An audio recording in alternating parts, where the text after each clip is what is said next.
A week ago, Florida Republicans gathered for the Sunshine State Showdown, a day-long affair in which Republican candidates addressed the party faithful.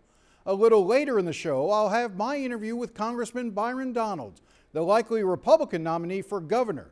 We talked about the property tax amendment voters will decide in November, as well as the exorbitant cost of Alligator Alcatraz.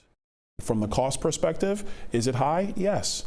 But we're going to work with the federal government and get reimbursed, and then we're going to move forward.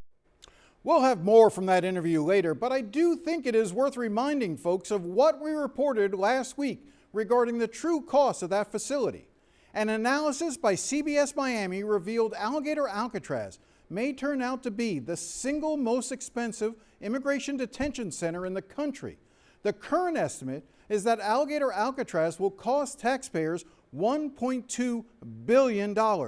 And to put that number into perspective, when ICE takes someone into custody, they usually have to pay a local jail or private prison a set rate per day to house that detainee.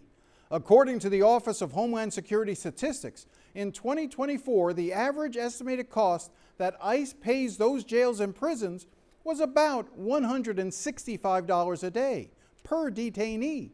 The cost at Alligator Alcatraz? A staggering $3,571. In other words, it was 21 times higher than the national average to house a detainee at Alligator Alcatraz than at one of those jails or prisons. And the reason is obvious. When you build a center in the middle of the Everglades, you have to bring everything you need to the site: food, water, portable air conditioners, generators, the fuel for the generators, the tents, the fences, the showers, the toilets. And you have to truck out not just the garbage, but all of the sewage as well, because there are no sewer lines or septic tanks in the Everglades. Alligator Alcatraz may have been a cool and funny name to put to its supporters, but to its critics, it was a cruel and very expensive stunt. And it's worth remembering that the person responsible for this was Florida Attorney General James Uthmeier. The governor tasked state leaders to identify places for new temporary detention facilities. I think this is the best one. As I call it, Alligator Alcatraz. At the time, Uthmeier was seeking the endorsement of President Trump for a Florida Attorney General, and he was smart enough to know how the idea of a detention center surrounded by alligators would appeal to the president. The snakes are fast. But alligators are big. We're going to teach them how to run away from an alligator, okay? Alligator Alcatraz garnered Uthmeier a ton of publicity, especially on the president's favorite station, Fox News. And sure enough, when Trump did finally endorse him in October, the president noted he is the man behind Alligator Alcatraz. And yet, as the bills piled up and Governor DeSantis was forced to announce its closing, Uthmeier was nowhere to be found.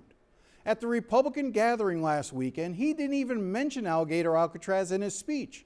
And when I went up to him after the event and said I wanted to talk to him about it, he refused before hurrying away, surrounded by his security detail. Now, since Uthmeier wouldn't talk to me, I reached out to his opponent in the November election, Democratic candidate Jose Javier Rodriguez. Well, first of all, when I'm on the campaign trail and I'm speaking with voters about what the Attorney General's office can do to improve your lives, I'm talking about high costs, insurance, utilities. And I just think about what all this money could have gone to, $1.2 billion. The report was excellent because it helps understand and put in context the math. The fact that this is 20 times the national average per detainee per day cost. It's astronomical. When the facility was first announced, my opponent, James Uthmeier, was all over this. I mean, this was his baby. It is his baby. When DeSantis had a press conference to announce its closure, my opponent was nowhere to be found, and we understand why. This is an embarrassment, a boondoggle. It's an abuse, but it's also extraordinarily wasteful.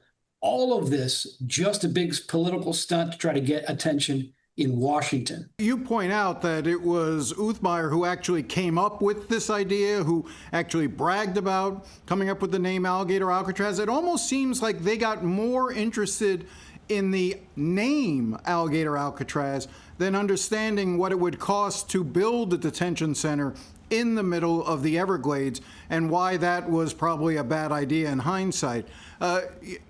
Do you see this as being indicative of how the current Attorney General, James Uthmeier, conducts himself? We have the most corrupt attorney general we've ever had, and this is the cost of corruption. When you have somebody who's using the office as a platform for headlines and for attention in D.C., this is the result. We need an attorney general's office that's focused on the people, on the real problems that we have.